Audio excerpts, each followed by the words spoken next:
여러분, 혹시 이런 적 있으신가요? 아, 내 인생도 참 한편의 드라마 같네 하는 생각 말이지요. 안녕하세요. 새봄인생 문지기입니다. 저는 가끔 생각합니다. 우리가 살면서 겪는 일들이 드라마보다 더 드라마 같다고요. 사실 세상에서 가장 놀라운 이야기들은 작가가 쓴 게 아니라 평범한 사람들이 살아낸 진짜 이야기 아닐까요? 오늘은 마음 한켠 찡한 울림을 주는 감동 이야기를 전해드릴 텐데요. 따뜻한 차 한잔 하시면서 잠시 여유로운 시간 즐기시길 바라게요. 그럼 사연 시작합니다. 아들, 저 여자 때문에 엄마가 죽어도 좋아? 어머니의 떨리는 목소리가 귓가에 꽂혔습니다. 그 순간 제 등 뒤에서 아내 수진이가 작은 신음소리를 냈어요. 아니, 들린 건지 아닌지도 모를 정도로 미약한 소리였지만 저는 확실히 들었습니다. 그날 밤 저는 처음으로 제 어머니가 낯설게 느껴졌습니다. 제 이야기를 시작하려면 8년 전으로 돌아가야 합니다. 그때 저는 33살 평범한 직장인이었어요. 대기업은 아니었지만 안정적인 중소기업에서 과장으로 일하고 있었고 결혼 5년 차였습니다. 아들 민준이는 3살 천사같이 예쁜 아이였죠. 겉으로 보기엔 모든 게 순탄했습니다. 아파트 대출은 좀 빡빡했지만 그래도 우리 가족만의 보금자리가 있었고 주말이면 아이와 놀이터에 가는 게 낙이었어요. 그런데 그날 퇴근길에 우연히 본 그 장면이 제 인생을 송두리째 바꿔놓았습니다. 회사 앞 카페 유리창 너머로 보였어요. 제 아내 은정이가 모르는 남자와 손을 맞잡고 웃고 있는 모습이 보였어요. 처음엔 눈을 의심했습니다. 비슷하게 생긴 사람이겠지 하고 고개를 저었죠. 그런데 아내가 고개를 돌리는 순간 확실히 알아봤어요. 제가 결혼기념일에 선물한 목걸이가 목에 걸려 있었거든요. 심장이 터질 것 같았습니다. 숨이 막혀서 그 자리에 한참을 서 있었어요. 지나가는 사람들이 부딪혀도 느껴지지 않았습니다. 그날 밤 집에 들어갔을 때 은정이는 태연하게 저녁 준비를 하고 있었어요. 왜 이렇게 늦었어요? 밥 다 식었잖아. 평소와 다름없는 목소리였습니다. 저는 그냥 못 본 척할까 하는 생각도 했어요. 민준이가 아빠 하고 달려오는 모습을 보니 차마 입이 떨어지지 않았습니다. 하지만 결국 참지 못했어요. 아이를 재우고 은정이에게 물었습니다. 오늘 뭐 했어? 응? 집에 있었지. 왜? 거짓말이 너무 자연스러웠습니다. 그 순간 깨달았어요. 이게 처음이 아니구나 하고요. 카페에서 봤어. 그 남자 누구야? 은정이의 얼굴이 하얗게 질렸습니다. 그리고는 오히려 화를 냈어요. 미행했어? 감시한 거야? 대답해. 누구냐고. 회사 선배야. 그냥 차 마신 것뿐이야. 손잡는 게 그냥 차 마시는 거야? 말이 끝나기 무섭게 은정이가 울음을 터뜨렸습니다. 그런데 그 눈물이 왜인지 진짜 같지 않았어요. 마치 연기하는 것처럼 느껴졌습니다. 그날 밤부터 지옥이 시작됐어요. 추궁과 거짓말, 눈물과 침묵이 반복됐습니다. 결국 한 달 후 은정이가 먼저 말했어요. 이혼해줘. 더는 못 살겠어. 그렇게 첫 번째 결혼이 끝났습니다. 이혼 과정은 생각보다 빨리 끝났어요. 은정이는 민준이의 양육권도 포기했습니다. 그게 더 충격이었죠. 어떻게 자기가 배 아파 낳은 아이를 하는 생각이 들었지만 동시에 다행이라는 생각도 들었어요. 최소한 아이는 제가 지킬 수 있으니까요. 문제는 그 다음이었습니다. 혼자서 아이를 키우면서 직장을 다니는 건 불가능했어요. 민준이를 어린이집에 맡기고 출근하면 갑자기 열이 나서 전화가 오거나 야근을 해야 하는데 데리러 갈 사람이 없거나 하루하루가 전쟁이었습니다. 그때 어머니께서 전화하셨어요. 아들아, 그냥 우리 집으로 들어와라. 내가 민준이 봐줄게. 저는 울컥했습니다. 평생 처음으로 어머니가 정말 고맙게 느껴졌어요. 아버지는 제가 중학교 때 돌아가셔서 어머니 혼자 저와 누나를 키우셨죠. 쉽지 않으셨을 텐데 또 손자까지 돌봐주시겠다니. 어머니 감사합니다. 무슨 소리야? 내 손자인데. 어서 짐 싸. 그렇게 저는 민준이와 함께 시골에 있는 어머니 댁으로 들어갔습니다. 매일 새벽 5시에 일어나 회사 가는 버스를 타야 했지만 아이 걱정 없이 일할 수 있다는 게 큰 위안이었어요. 그런데 시간이 지나면서 뭔가 이상하다는 걸 느끼기 시작했습니다. 엄마, 민준이 오늘 저녁 뭐 먹였어요? 라면 끓여줬지. 또요? 아이한테 매일 라면만 먹이면 안 되잖아요. 뭘 그렇게 까다롭게 구냐? 라면도 음식인데. 어머니는 귀찮다는 듯이 대답했습니다. 주말에 제가 반찬을 만들어 놓으면 민준이는 안 주고 당신만 드셨어요. 아이 옷도 빨지 않으셔서 제가 밤마다 손빨래를 해야 했습니다. 더 견디기 힘든 건 어머니의 말씀이었어요. 민준아, 너 엄마가 너 버리고 갔지? 엄마가 너 안 좋아해서 도망간 거야. 4살짜리 아이에게 그런 말을 하시는 겁니다. 민준이가 울면서 제 품에 안겼어요. 아빠, 엄마가 나 싫어해? 아니야, 민준아. 가슴이 찢어지는 것 같았습니다. 그 일이 있고 며칠 후 출장에서 하루 일찍 돌아온 적이 있어요. 현관문을 열고 들어가는데 거실에서 민준이가 혼자 TV를 보고 있었습니다. 어머니는 안방에 계시는 것 같았어요. 민준아, 점심 먹었어? 응, 안 먹었어. 시계를 보니 오후 3시였습니다. 냉장고를 열어보니 텅 비어 있었어요. 어머니께 출장 떠나기 전 용돈을 드렸는데 장도 안 보신 거죠. 안방 문을 열었습니다. 어머니는 TV를 보며 과자를 드시고 계셨어요. 어머니, 민준이 밥 안 먹였어요? 아, 귀찮아서. 조금 이따 먹이려고 했지. 오후 3시예요, 어머니. 아이가 배고파 하잖아요. 그렇게 야단칠 거면 내가 알아서 키워. 어머니가 버럭 소리를 지르셨습니다. 그 순간 깨달았어요. 어머니는 사실 손자를 돌보고 싶어서가 아니라 외로우셨던 거구나. 제가 곁에 있어주길 바라셨던 거죠. 민준이는 그냥 덤이었던 겁니다. 그날 밤 민준이를 재우고 어머니와 마주 앉았습니다. 어머니, 저희 나가서 살게요. 뭐라고? 어머니한테 부담드리고 싶지 않아요. 제가 알아서 할게요. 어머니의 얼굴이 일그러졌습니다. 네가 나를 버리는 거구나. 네 와이프처럼. 그게 아니잖아요. 엄마가 널 키우느라 얼마나 고생했는데 이렇게 배신하냐? 효자라는 말을 들으며 자란 저였어요. 어머니 말씀에 거역해 본 적이 없었죠.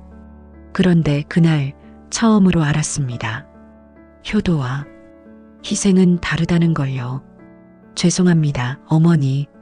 하지만 저는 민준이 아빠예요. 제 아들을 지키는 게 먼저입니다. 아이고야. 어이가 없어서.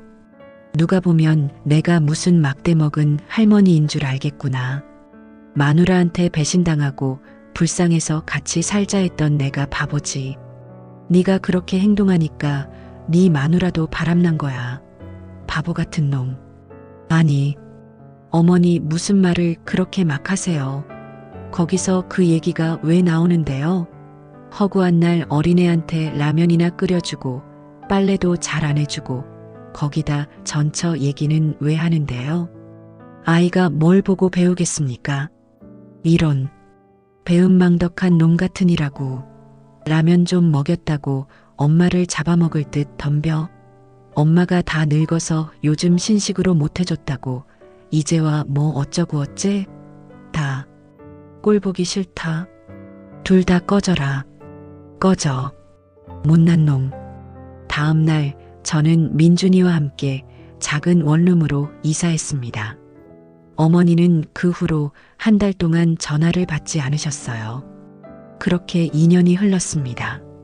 쉽지 않았지만 그래도 견딜만 했어요.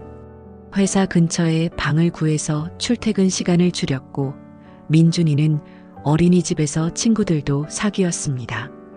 무엇보다 저는 더 이상 누군가에게 상처받지 않았어요. 아내의 배신도 어머니의 차가운 말도 이제는 기억 속으로 희미해져 갔습니다. 그러던 어느 날이었습니다. 회사 편의점에서 도시락을 고르고 있는데 옆에서 누군가 말을 걸었어요. 저기, 김밥이 제일 맛있어요. 고개를 돌리니 명랑한 얼굴의 여자분이 웃고 있었습니다. 나이는 저보다 2~3살 어려 보였어요. 아, 네. 감사합니다. 매일 여기서 뵙는 것 같아서요. 혹시 근처에 사세요? 그렇게 수진이를 만났습니다. 수진이는 저와 같은 건물에서 일하는 회계사였어요. 무뚝뚝한 저와 달리 밝고 따뜻한 성격이었죠. 점심시간마다 우연히 마주치다가 어느새 함께 식사를 하는 사이가 됐습니다. 민준이라고 하셨죠? 사진 좀 볼 수 있을까요? 아, 네. 핸드폰을 꺼내서 민준이 사진을 보여줬어요. 수진이의 눈이 반짝였습니다. 어머, 정말 귀엽다. 눈이 아빠 닮았네요. 그래요? 애들 참 좋아하는데 언젠가 꼭 인사하고 싶어요. 그 말이 왜인지 가슴 깊이 와닿았습니다. 은정이는 민준이를 임신했을 때도 별로 기뻐하지 않았거든요. 늘 귀찮아했죠. 그런데 수진이는 제 아들 사진 하나에 이렇게 환하게 웃어주는 겁니다. 그때부터였을까요? 수진이가 자꾸 눈에 밟히기 시작했어요. 출근길에 안 보이면 왠지 허전하고 점심시간이 기다려졌습니다. 6개월쯤 지났을 때 용기를 내서 물었습니다. 수진 씨, 저기 주말에 민준이랑 같이 놀이공원 가려고 하는데 혹시 시간 되시면 같이 갈 수 있어요? 수진이가 환하게 웃었어요. 좋아요. 저 애들이랑 노는 거 진짜 좋아해요. 그날 민준이는 수진이 손을 꼭 잡고 하루 종일 웃었습니다. 회전 목마를 타고 솜사탕을 먹고 풍선을 사달라고 조르는 아들을 보면서 저는 생각했어요. 아, 이게 가족이구나. 우리가 잃어버렸던, 아니, 한 번도 제대로 가져보지 못했던 그 따뜻함이었습니다. 그렇게 2년이 더 흘렀습니다. 저와 수진이는 정식으로 사귀기 시작했고 민준이는 수진이를 진짜 엄마처럼 따랐어요. 어느 날 민준이가 물었습니다. 아빠, 수진이 이모가 우리 엄마 되면 안 돼? 아이의 순수한 눈빛을 보면서 저도 깨달았습니다. 이제는 다시 시작해도 되는 거구나 하고요. 수진이에게 청혼했습니다. 놀이공원도 아니고 고급 레스토랑도 아니었어요. 그냥 민준이와 셋이서 저녁을 먹다가 갑자기 무릎을 꿇었죠. 수진 씨, 아니 수진아, 나랑 결혼해 줄래? 반지도 없었습니다. 그냥 떨리는 목소리로 제 마음을 전했어요. 수진이가 울면서 고개를 끄덕였습니다. 네, 좋아요. 정말 좋아요. 민준이가 옆에서 환호성을 질렀어요.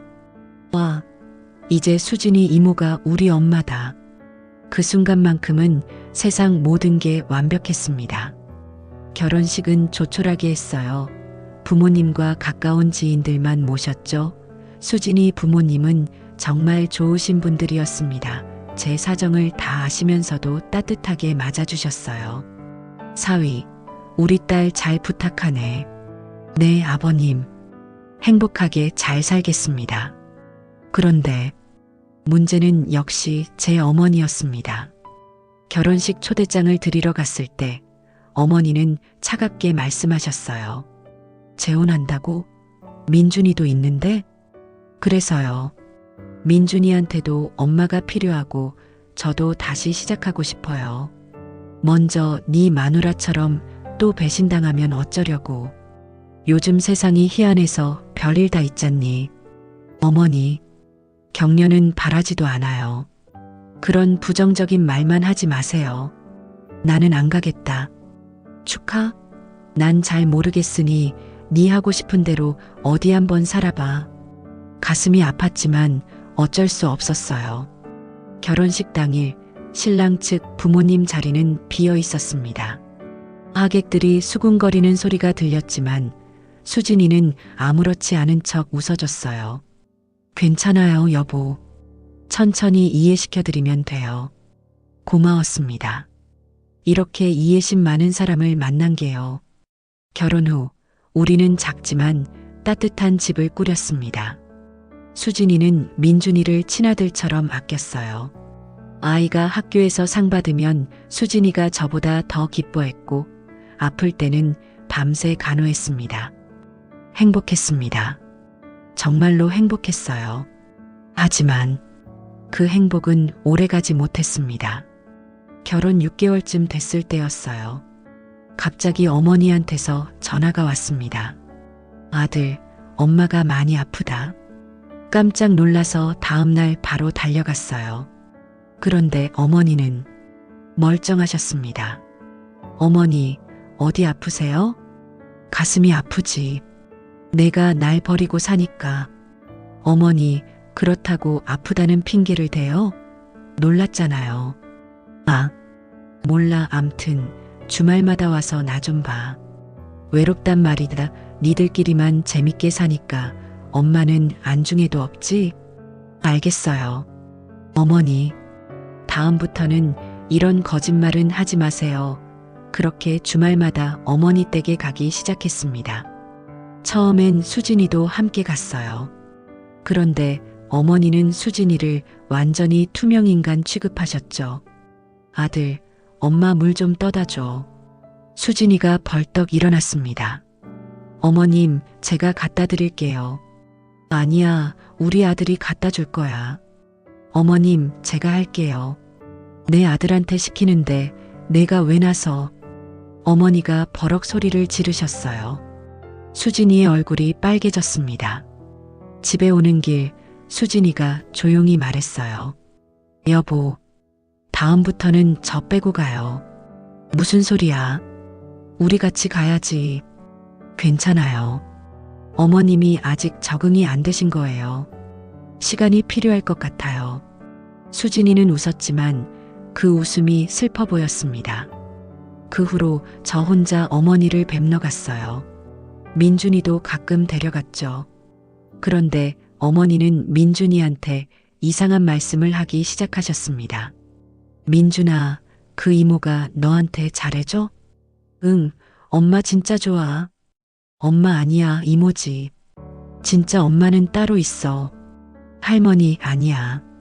수진이 엄마가 진짜 엄마야. 쯧쯧쯧. 어머니가 혀를 차셨습니다. 저는 말렸어요. 어머니, 민준이 앞에서 그런 말씀하지 마세요. 왜? 사실인데. 재혼한 여자가 무슨 엄마야. 어머니, 너 나한테 소리 질러? 효자라더니 새 여자 생기니까 역시나 달라졌구나. 어머니, 이게 무슨 억지스런 궤변이에요. 저같이 애 있는 남자한테 시집와서 민준이한테 잘해주고 얼마나 고마운 일이냐고요. 당연히 어머니도 좋아하실 줄 알았는데 저 정말 이해가 안 됩니다. 너 그 애가 애 딸린 남자한테 시집 온 거 유세 떨더냐? 너 변했구나. 못된 놈. 어머니는 눈물을 글썽이셨어요. 할 말을 잃었습니다. 집에 돌아가면 수진이가 물었어요. 어머님은 좀 어떠셨어요?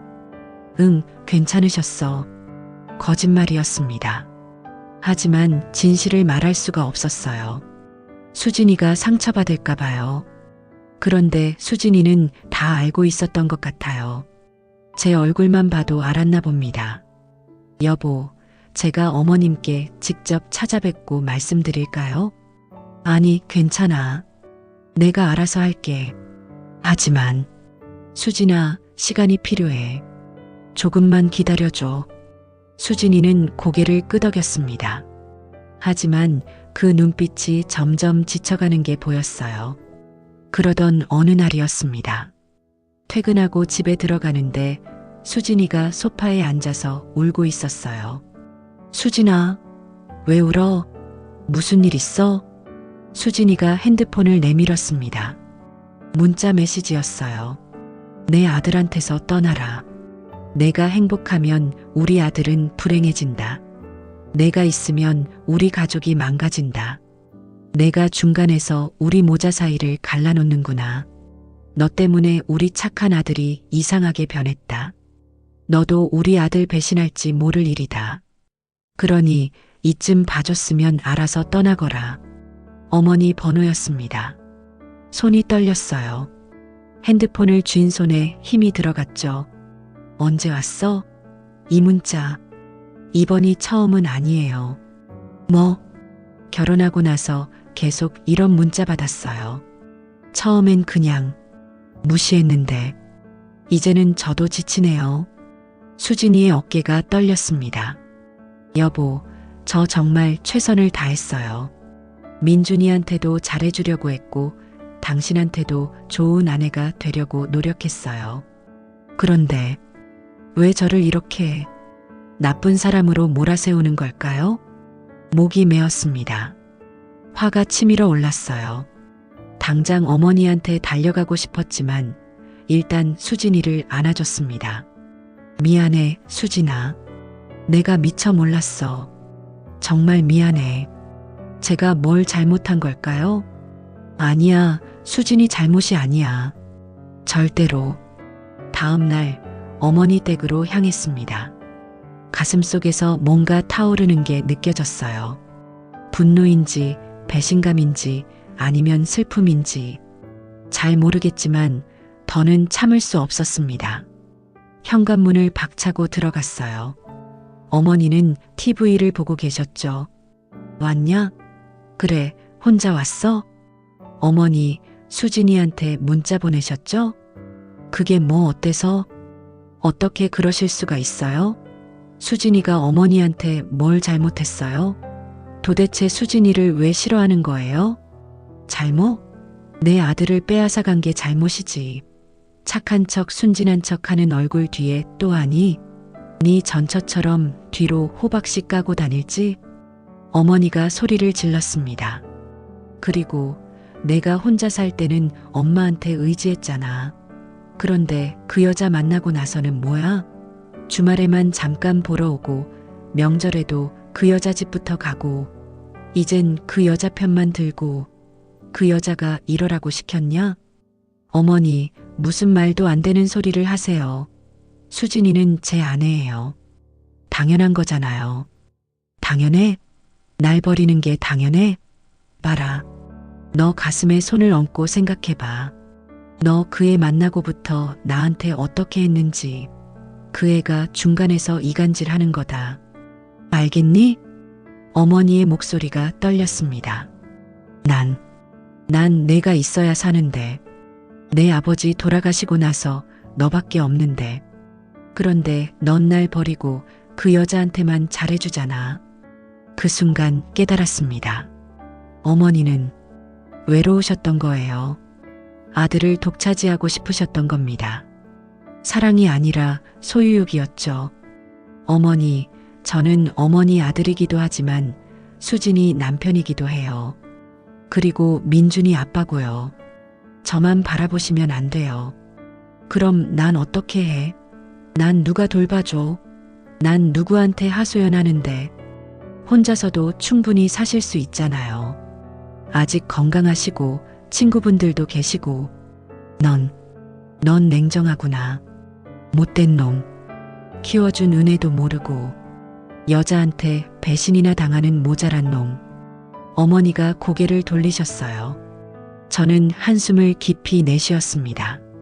치가 떨리기 시작했어요. 어머니, 사랑하는 사람을 괴롭혀서 얻는 건 아무것도 없어요. 어머니도 그렇게 사랑받고 싶으시잖아요. 그럼 먼저 사랑을 주셔야죠. 시끄러. 나가. 어머니, 제발 좀 나가라고. 다시는 오지 마. 당장 꺼져. 집으로 돌아오는 길 눈물이 났습니다.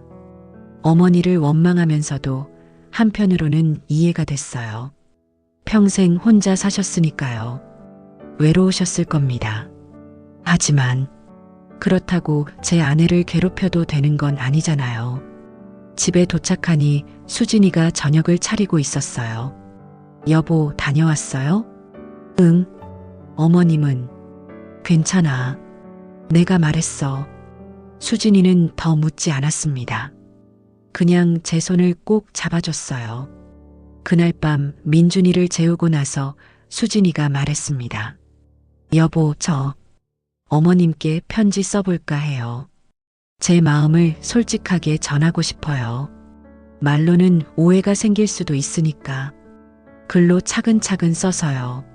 수진아, 괜찮아요. 저도 어머님을 이해하고 싶어요. 분명 이유가 있으실 거예요. 그날 밤 수진이는 새벽까지 편지를 썼습니다. 저는 옆에서 그 모습을 지켜봤어요. 편지지에 글씨가 하나하나 새겨질 때마다 가슴이 먹먹해졌습니다.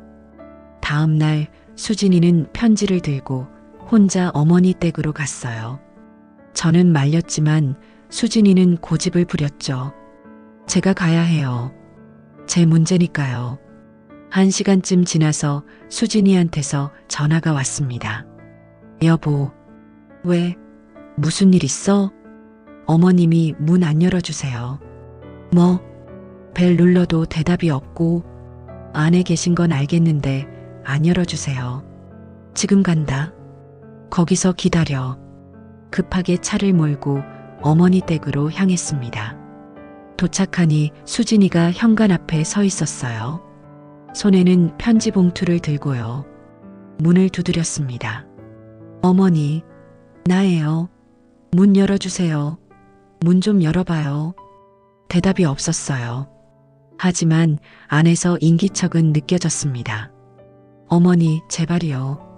수진이가 어머니 만나고 싶어 해요. 그제야 어머니의 목소리가 들렸습니다. 그 여자 데리고 가. 난 안 보고 싶어. 어머니, 일부러 찾아왔는데 문전박대는 너무 하잖아요. 날 혼자 내버려둬. 어차피 너희들은 나 없어도 행복하잖아. 니들끼리 살아봐라. 수진이가 조용히 편지 봉투를 우체통에 넣었어요. 그리고 제 손을 잡았습니다. 가요, 여보. 어머님도 시간이 필요하신가 봐요. 집으로 돌아오는 차 안에서 수진이가 울었습니다. 소리 내지 않고 그냥 조용히 눈물만 흘렸어요. 미안해, 수진아. 내가 많이 부족하다. 아니에요. 당신 잘못이 아니에요. 하지만 우리 둘 다 알고 있었어요. 이대로는 안 된다는 걸요. 그날 이후로 일주일이 지났습니다. 어머니한테서는 아무 연락이 없었어요. 저도 전화하지 않았습니다. 마음이 복잡했거든요.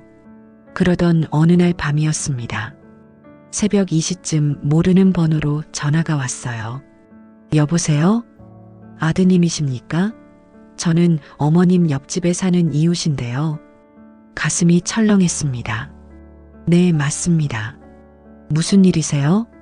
어머님이 화장실에서 쓰러지신 것 같은데 문을 안 여세요. 아까부터 신음소리가 들려서요. 제가 119 불렀는데 아드님도 빨리 오셔야 할 것 같습니다. 전화기를 든 손이 떨렸어요. 지금 갑니다. 옷을 급하게 걸치고 나가려는데 수진이가 벌떡 일어났습니다. 저도 갈게요. 아니야, 수진아. 제발이요. 저도 가게 해주세요. 수진이의 눈빛이 간절했습니다. 차를 몰고 어머니 댁으로 향하는 1시간 동안 제 머릿속은 온통 최악의 상황들로 가득했어요. 제발 괜찮으시길. 제발. 도착하니 119 구급차가 이미 와 있었습니다. 구급대원들이 어머니를 들것에 싣고 있었어요. 어머니. 달려갔습니다. 어머니는 의식은 있으셨지만 얼굴이 창백하셨어요. 아들아, 네 어머니, 괜찮아요. 병원 가면 괜찮아요. 구급차가 출발했고 저희도 차를 몰고 뒤따라갔습니다. 응급실에서 3시간을 기다렸어요. 수진이는 옆에서 제 손을 꼭 잡고 있었죠. 말은 없었지만 그 손의 온기가 큰 위로가 됐습니다. 마침내 의사 선생님이 나오셨어요. 보호자 되십니까? 네, 제가 보호자입니다. 아들이에요. 어머님이 뇌졸중 초기 증상으로 쓰러지셨습니다. 다행히 골든타임 안에 오셔서 큰 문제는 없지만 당분간 입원 치료가 필요합니다. 다리에 힘이 풀렸습니다. 수진이가 저를 붙잡아줬어요. 괜찮아요, 여보. 괜찮다잖아요. 병실로 옮겨진 어머니는 여전히 창백한 얼굴로 누워 계셨습니다. 제가 손을 잡자 어머니가 눈을 뜨셨어요. 아들아, 왔니? 미안하다. 무슨 말씀을 하세요? 괜찮으세요? 그 편지 읽었어. 네. 수진이가 쓴 편지. 사실은 매일 읽었다. 어머니의 눈에서 눈물이 흘러내렸습니다. 그 애가 날 이해한다고 외로우셨을 거라고 쓴 내용을 보니 미안하더라. 난 그 애한테 모질게 굴었는데 어머니가 흐느끼기 시작했어요. 저도 눈물이 났습니다. 어머니, 괜찮아요. 이제 괜찮아요. 그때 수진이가 병실 밖에서 조용히 들어왔습니다. 손에는 죽봉지를 들고 있었어요. 어머님 잠깐 주무시는 사이에 다녀왔어요. 이거 드실 수 있으시면. 어머니가 수진이를 보더니 얼굴을 돌리셨습니다. 거절하시는 건가 싶었는데 미안해서 얼굴을 못 보겠구나. 어머니의 떨리는 목소리였습니다. 어머님, 수진아, 나 너무 미안해. 수진이가 어머니 곁으로 다가갔어요. 그리고 조심스럽게 어머니 손을 잡았습니다. 괜찮아요, 어머님. 지금 말씀하지 마시고 드시기부터 하세요. 아니야. 말해야 해. 내가 얼마나 나쁜 짓을 했는지. 어머니가 힘없이 말을 이었습니다. 네 편지 읽고 또 읽었어. 그때 알았어. 내가 얼마나 이기적이었는지. 내 외로움 때문에 너희 행복을 짓밟았다는 걸. 어머님, 그만하세요. 지금은 푹 쉬셔야. 아니야, 들어줘. 오늘 쓰러지면서 생각했어. 이대로 죽으면 너한테 사과도 못하고 가는구나. 그게 너무 무서웠어. 수진이의 눈에도 눈물이 맺혔습니다. 어머님, 살아계시잖아요. 그걸로 된 거예요. 그래. 그렇게 말해주니 고맙구나. 의사 선생님이 어머니는 절대 안정을 취해야 한다고 했지만 입원 기간 동안 누가 간병을 할지가 문제였습니다. 저는 회사를 다녀야 했고 민준이도 돌봐야 했으니까요. 내가 할게요. 수진이가 조용히 말했습니다. 제가 하고 싶어요. 어머님은 이제 제 어머니이기도 하니까요. 그날부터 수진이는 매일 병원에 왔습니다. 낮에는 제가 회사 다녀오는 동안 어머니를 돌보고 저녁에는 제가 교대했어요. 민준이도 학교 끝나면 병원에 와서 할머니 곁을 지켰습니다. 어머니가 화장실 가실 때도 몸을 닦아드릴 때도 밥을 먹일 때도 수진이는 친어머니처럼 극진히 모셨습니다. 사흘째 되던 날이었어요. 어머니가 수진이가 죽을 떠먹여 드리는 동안 갑자기 숟가락을 놓으셨습니다. 수진아, 네 어머님? 왜 나한테 이렇게 잘해주는 거니? 어머니의 목소리가 떨렸어요. 난 너한테 그렇게 못되게 굴었는데, 문자로 그렇게 상처 주고 너희 행복을 방해했는데. 수진이가 잠시 말을 멈췄습니다. 그리고 조용히 입을 열었어요. 어머님, 제 친정 엄마도 돌아가시기 전에 많이 아프셨어요. 그랬구나. 그때 제가 대학생이었는데 간병을 제대로 못 해드렸어요. 공부하느라, 아르바이트 하느라. 바쁘다는 핑계로 병원에 자주 못 갔죠. 수진이의 눈가가 붉어졌습니다. 돌아가시기 전날 엄마가 제 손을 잡고 그러셨어요. 수진아, 내가 좀 더 자주 왔으면 좋겠다고. 그게 마지막 말씀이었어요. 그 후로 평생 후회하며 살았어요. 왜 더 자주 못 갔을까? 왜 엄마 손 한 번 더 잡아드리지 못했을까? 수진이가 어머니의 손을 두 손으로 감싸 쥐었습니다.